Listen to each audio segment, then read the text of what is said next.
Pada tanggal 20 September tahun 1906, kapal uap Tsarevich Georgi berlayar dari Odessa menuju Batumi. Telah membawa penumpang dan harta benda yang cukup besar. Tanpa diketahui, sekelompok geng Bolshevik, dengan senapan dan granat tersembunyi di balik jubah berada di kapal dan melakukan pembajakan. Mereka menyandera petugas jaga, juru mudi, dan para awak. Kepala bajak laut, yang digambarkan sebagai pria Georgia pendek berusia 20-an, dengan rambut kuning kemerahan, dan berbintik-bintik, mengambil alih anjungan dan menodongkan mausernya kepada kapten kapal, Sienkiewicz. Kami kaum revolusioner, bukan penjahat. Kami membutuhkan uang tunai untuk revolusi dan kami hanya akan mengambil harta benda, ujar Stalin. Setelah mendapatkan 16.000 rubel, para perompak meninggalkan kapal. Dengan uang itu, mereka membeli senjata untuk partai Bolshevik yang dipimpin Lenin, juga sebuah kapal pesiar Zara. Namun, semuanya lenyap sewaktu Zara dihantam badai. Sebagai gantinya, Stalin dengan klub perampas Bolshevik atau Autvy punya rencana lain, merampok bank negara di Tiflis. Dan mereka berhasil menggondol uang ratusan ribu rubel, meski jatuh banyak korban jiwa. Menurut Simon Sebag Montefiore, sejarawan terkemuka Inggris, penulis buku Stalin Muda, perampokan bank di Tiflis adalah pembuktian Stalin kepada patronnya bahwa dirinya bukan hanya politisi berbakat tapi juga pria tanpa belas kasihan. Lenin akhirnya memutuskan bahwa Stalin adalah, benar-benar tipe orang yang dibutuhkannya, tulis Simon. Karena kedua anaknya meninggal selagi bayi, Vissarion, Beso, juga Sevili dan Ekaterina, Keke, Gelas membuat nazar, jika anak ketiganya hidup, mereka berjanji akan melakukan perjalanan suci ke gereja di Geri untuk berterima kasih kepada Tuhan. Pada tanggal 18 Desember tahun 1878, Stalin lahir di Gori, Georgia. Dia dibaptis dengan nama Joseph.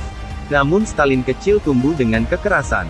Sejak kematian kedua putranya, ayahnya jadi pemabuk. Kebiasaan teler merusak bisnis reparasi sepatunya dan membuatnya jadi temperamental. Keke dan Soso demikian Stalin dipanggil jadi sasarannya. Beso pernah membanting Soso sehingga selama beberapa hari air kencingnya berdarah. Kelak, Stalin memang tak menjadi pemukul anak dan istri, tapi dia mengabaikan mereka. Istri real dan kekasihnya adalah revolusi, tulis Simon. Beso juga mengerasi Stalin agar mengikuti jejaknya sebagai tukang reparasi sepatu. Tapi, Keke mendukung sekuat tenaga agar Soso mendapatkan pendidikan yang baik. Di usia 10 tahun, Soso belajar di sekolah gereja Gori. Dia anak yang cerdas. Dia pandai menyanyi dan melukis. Dia juga menunjukkan minat pada akting, tapi ketertariknya lebih besar pada puisi. Di balik prestasinya, Soso seorang anak pemberontak. Dia bisa mengancam seorang guru yang melarang murid-muridnya berbicara bahasa Georgia di sekolah. Bahasa wajib di sekolah adalah Rusia. Stalin suka buku. Bila tertarik pada sebuah buku, tulis Simon, dia dengan senang akan mencurinya dari siswa lain dan membawanya lari pulang ke rumah. Salah satu buku yang dibacanya adalah Origin of Species karya Darwin. Suatu hari, saat tidur-tiduran di taman kota sambil ngobrol soal kesenjangan kaya miskin bersama kawan-kawan, tiba-tiba dia berujar, Tuhan tidak adil. Dia tidak benar-benar ada. Kita sudah ditipu. Kalau Tuhan ada, dia akan membuat dunia menjadi lebih adil. Selain buku Darwin, Stalin terpengaruh karya-karya Victor Hugo, terutama novel 1793, karena menemukan prototipe dirinya pada karakter pahlawannya, Cimurdain, seorang pendeta revolusioner. Stalin juga terkesan dengan karya sastra Georgia yang mengagungkan perjuangan Georgia untuk merdeka, seperti novel The Patriarchate karya Alexander Kazbegi. Karakter utamanya seorang pahlawan bandit bernama Koba yang berperang melawan Rusia, berkorban demi istri dan negaranya, lalu melancarkan balas dendam kepada musuh-musuhnya. Stalin ingin menjadi Koba. Dia memanggil dirinya Koba dan bersikeras agar kawan-kawan memanggilnya begitu. Koba berarti banyak bagi Stalin, pembalasan dendam orang-orang pegunungan Kaukasia, kekejaman bandit, obsesi pada kesetiaan dan pengkhianatan, dan pengorbanan seseorang dan keluarga demi sebuah tujuan. Koba pun menjadi norma favorit revolusi sekaligus julukan, tulis Simon. Namun, orang-orang terdekatnya masih memanggilnya Soso, tulis Simon. Pada Juli tahun 1893, Stalin lulus ujian dengan nilai tinggi. Dia melanjutkan ke sekolah seminari di Tiflis. Seminari ini justru tak terduga memasok orang-orang paling radikal dalam revolusi Rusia.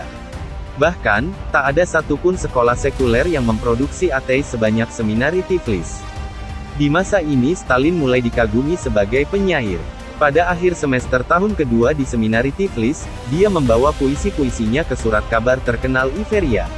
Penyair terkenal Georgia, Ilya Chavchavadze, yang menerimanya terkesan dan memilih 5 puisi untuk diterbitkan. Puisi-puisi Stalin, yang diterbitkan dengan nama Pena Soselo, dibaca luas. Telah menjadi bagian dari sastra klasik Georgia dan muncul di berbagai antologi puisi terbaik. Deda Ena, antologi puisi anak-anak Georgia terbitan 1916 memasukkan puisi Stalin, Pagi. Tapi, pada 1899 dia ditendang keluar seminari karena dituduh menyebar pikiran-pikiran subversif. Maka bergabunglah dia dengan gerakan Marxis bawah tanah, dan pada 1903, tatkala terjadi perpecahan dalam tubuh partai, dia memihak kelompok Bolshevik. Hingga tahun 1917 dia merupakan anggota partai yang gigih dan giat, ditahan tak kurang 6 kali. Pasca kematian Lenin di awal 1924, Stalin menggantikannya. Untuk mengokohkan kekuasaannya, dia melakukan pembersihan di tubuh partai komunis dan militer. Dia mengirim jutaan orang ke alam baka dan kamp kerja paksa. Begitulah kisah tentang masa kecil Stalin dan perjalanannya menjadi ketua partai Bolshevik. Jangan lupa like, subscribe dan komen untuk request apa lagi yang mau dibahas ya guys.